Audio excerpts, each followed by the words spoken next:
Hi, I'm Aisha, and the case I'm going to be presenting today is that of adrenocortical cancer in a young male patient. So, adrenocortical carcinoma is a very rare aggressive neoplasm with an annual incidence of zero point 0.5 to 2 cases per million people and a slight predilection for females. It has a bimodal age distribution with a first peak which occurs in early childhood and a second one which occurs between 40s and 50s. Approximately 60% of adrenocortical cancer cases present as functional tumors with clinical features such as Cushing syndrome or virilization or feminizing features. Incidental presentation of an abdominal mass is much less common. So, adrenocortical cancer has a very poor prognosis, even for patients with early stage adrenal cancer. And despite current treatment modalities, the 5 year survival rate is like approximately 35%. Progress in treating advanced adrenocortical cancer has been severely limited by the rarity of the disease. However, multi-center clinical trials for recurrent and advanced disease, several of which are studying molecularly targeted therapy, are in progress.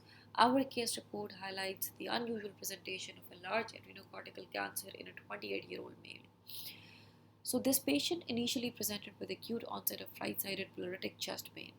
A chest as well as abdominal CT was done, which showed an incidental 11 into 12 into 14 centimeter dense right adrenal mass, which can be seen here in the figure. It was displacing the right kidney inferiorly and liver superiorly. Also noted was a 1.9 into 2 into 5.7 centimeter tumor thrombus invading the right adrenal vein and inferior vena cava. Functional adrenal workup was subsequently done, which was remarkable for an elevated testosterone level.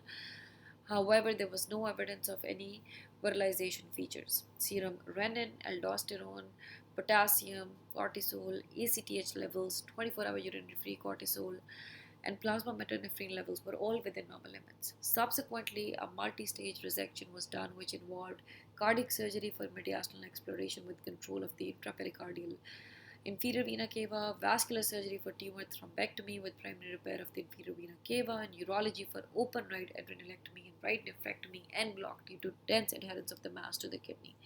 Pathology subsequently showed an 11.2 centimeter high grade stage 2 adrenocortical carcinoma with immunohistochemical staining, which was positive for MART1, synaptophysin, and vimentin, as well as elevated Ki67 of 50%.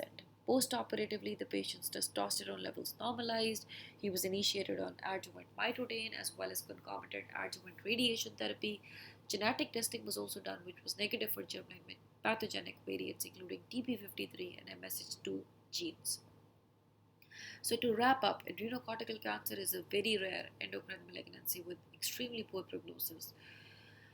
Male patients tend to be older with a worse overall prognosis, and the non functional variant may present with advanced stage 4 disease. Therefore, detection of tumor at an early clinical stage is crucial for curative resection.